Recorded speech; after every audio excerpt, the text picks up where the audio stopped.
હમણાં હું ટ્વિટર ઉપર સર્ફ કરતો હતો તો મેં ઇન્ડિયન ઓઇલનો આ ટ્વીટ જોયો જેમાં ઇન્ડિયન ઓઇલ એવું કહે છે કે તમારા વાહનમાં એટલે આપણા વાહનમાં આપણે ફૂલ ટાંકી કરાવીએ તો એમાં આપણે સેફ છે. તો મને સવાલ થયો કે ભાઈ આવું ટ્વીટ કરવાની જરૂરત કેમ પડી? આનો જવાબ સાંભળીને તમે પણ આશ્ચર્યચકિત થઈ જશો.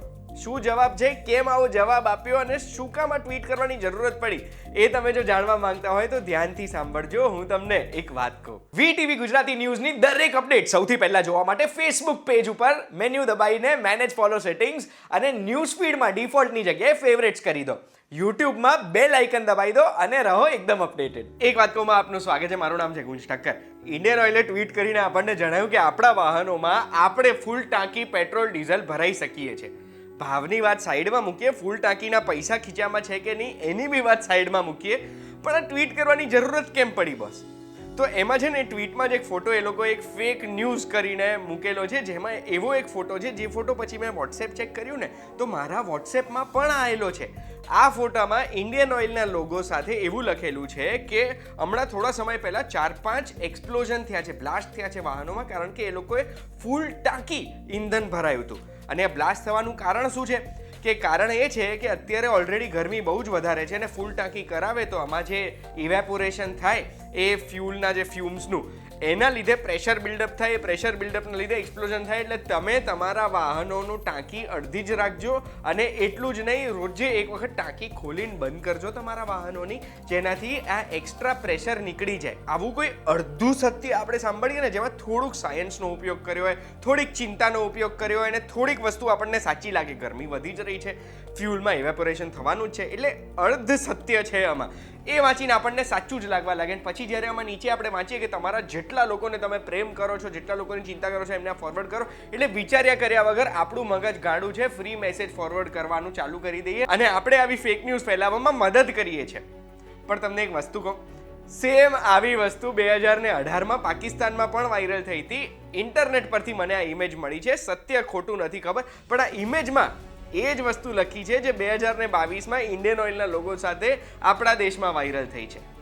આવી બધી ઇમેજો વાયરલ થવાનું કારણ શું છે કે કોઈ પણ વ્યક્તિ જ્યારે કોઈ પણ આવી વસ્તુ જોવે ને એટલે ચિંતામાં કે હું ચિંતા કરું છું બધાની, એ મારે બધાને જણાવી દેવું છે, એમાં ફોટા વાયરલ કરી દે છે.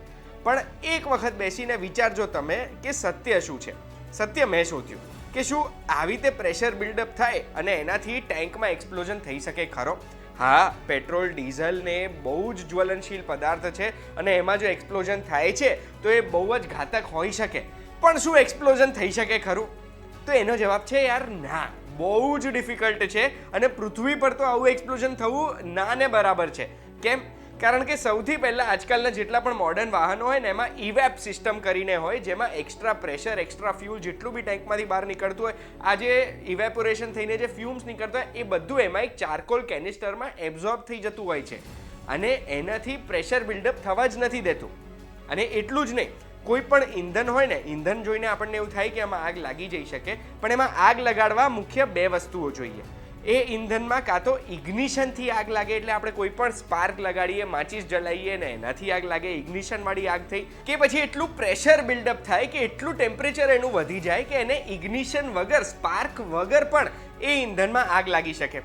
જે સ્પાર્કવાળી આગ લગાડવી હોય અને કયા ટેમ્પરેચર પર લાગી શકે, એનું સૌથી નીચલું ટેમ્પરેચર એને ફ્લેશ પોઈન્ટ કહેવાય. ફ્લેશ પોઈન્ટ એટલે કોઈ પણ ઇંધનનું એ ટેમ્પરેચર કે જેટલું બી નીચે જાય, ફ્લેશ પોઈન્ટમાં જો અગર ચિંગારી લાગી ગઈ એ ઇંધનમાં તો ઇંધન આગ પકડી લે. અને એ ટેમ્પરેચર જેમાં ચિંગારી વગર આગ લાગી શકે એને કહેવાય auto ignition temperature. Science class ચાલુ થઈ ગઈ છે એવું વિચારીને બગાસાના ખાવા માંડતા બહુ જ ઇન્ટરેસ્ટિંગ વસ્તુ કહેવાયો છું તમને. હવે આપણે જે ઇંધન વાપરીએ છીએ ને એમાં આપણને લો ફ્લેશ પોઈન્ટ જોઈએ, એટલે ઠંડા માહોલમાં પણ, ઠંડા વાતાવરણમાં પણ એ ઇંધનમાં સ્પાર્કથી આગ તો લાગવી જોઈએ, કારણ કે આપણું એન્જિન ચાલે છે, સ્પાર્ક પ્લગ આગ લગાડે છે, કમ્બસ્શન થાય છે, એનાથી જ તો આપણા વાહનને પાવર મળે છે. પણ એમાં આપણે એવું પણ ઇંધન જોઈએ જે ઇંધનમાં ઓટો ઇગ્નિશન ટેમ્પરેચર બહુ જ હાઈ હોય, એટલે એન્જિન બહુ ગરમ થઈ જાય ને તો પણ એ ઇંધન ઓટોમેટિક આગ ના પકડી લેવું જોઈએ, ચિંગારી સ્પાર્ક વગર. અને એના માટે જે આપણે પેટ્રોલ વાપરીએ છીએ ને, પેટ્રોલ બહુ જ સારામાં સારું ઇંધન કહેવાય. કેમ પેટ્રોલ સારું કહેવાય? કારણ કે પેટ્રોલનું ફ્લેશ પોઈન્ટ લો છે, એટલે સ્પાર્ક સાથે એને અગર ઇગ્નાઇટ કરવું હોય તો એ -43 ડિગ્રીમાં પણ એમાં આપણે સ્પાર્ક કરીને આગ લગાડી શકીએ. એટલે જો બહુ જ ઠંડુ વાતાવરણ હોય ને, -43 ડિગ્રી સુધી, તો પણ આપણે પેટ્રોલના વાહનો ચલાવી શકીએ છીએ. જ્યારે ડીઝલમાં ફ્લેશ પોઈન્ટ છે 52 ડિગ્રીથી ઉપર. એટલે ડીઝલમાં જ્યારે આપણે ઇગ્નિશન કરવું હોય ને, ડીઝલના વાહનોને ઉપાડવા કેમ ડિફિકલ્ટ હોય છે? કારણ કે ગરમીમાં જ 52 ડિગ્રી સેલ્સિયસની ઉપર જ ડીઝલમાં સ્પાર્ક લગાડીને પણ તમે આગ લગાડી શકો છો. આ બહુ જ કામની માહિતી છે, યાદ રાખજો. હવે આપણે આવીએ ઓટો ઇગ્નિશન ટેમ્પરેચર પર, કે સ્પાર્ક વગર ક્યારે આગ લાગી શકે. તો એ ઓટો ઇગ્નિશન ટેમ્પરેચર પેટ્રોલનું 280 ડિગ્રીથી પણ વધારે છે. એટલે સ્પાર્ક વગર જો પેટ્રોલમાં આપણે આગ લગાડવી હોય તો 280 ડિગ્રી ટેમ્પરેચર જોઈએ. એ જ વસ્તુ ડીઝલમાં 210 ડિગ્રી જોઈએ સ્પાર્ક વગર આગ લગાડવા. કોઈ પણ એન્જિનમાં તમે જોશો તો એન્જિનનું ટેમ્પરેચર 100-125 ડિગ્રીએ પહોંચે ને એટલે એન્જિન ઓટોમેટિકલી ઠપ થઈ જતું હોય છે. એનાથી ઊંચું ટેમ્પરેચર પહોંચી જ ના શકે. એટલે 101 ડિગ્રી સેલ્સિયસ જેટલું તો આપણને બફર મળેલું છે કે એન્જિન એનાથી વધારે ગરમ થાય જ નહીં. અને 100 ડિગ્રી સેલ્સિયસ એટલે પાણી ઉકળવા માંડે ભાઈ. એટલે આપણે જો અગર ઓટો ઇગ્નિશન ટેમ્પરેચર પેટ્રોલનું પહોંચાડવું હોય ને આ ગરમીમાં, તો એના માટે આપણે પૃથ્વી ઉપર નહીં, મર્ક્યુરી કાં તો વિનસ ઉપર જવું પડે. ત્યાં નોર્મલ ટેમ્પરેચર આટલું હોય છે.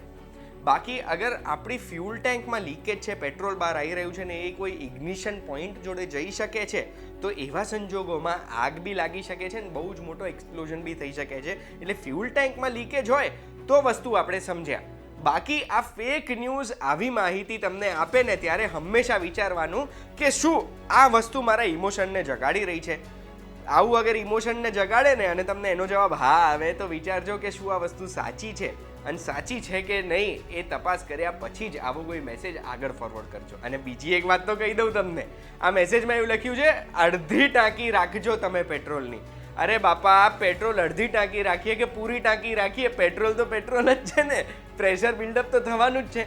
એટલે હંમેશા કોઈ પણ મેસેજ આવે ને તમે વિચારજો, વિચારીને ફોરવર્ડ કરજો. આવી રીતે જ તમારે તમારું નોલેજ વધારવું હોય તો એક વાત કહું, રોજે VTVgujarati.com પર જોતા રહેજો અને જૂના વિડીયોઝ બી જુઓ. અત્યાર સુધી 900+ એપિસોડ કરી દીધા છે આપણે. VTVgujarati.com પર ફરી મળીશું. ધન્યવાદ.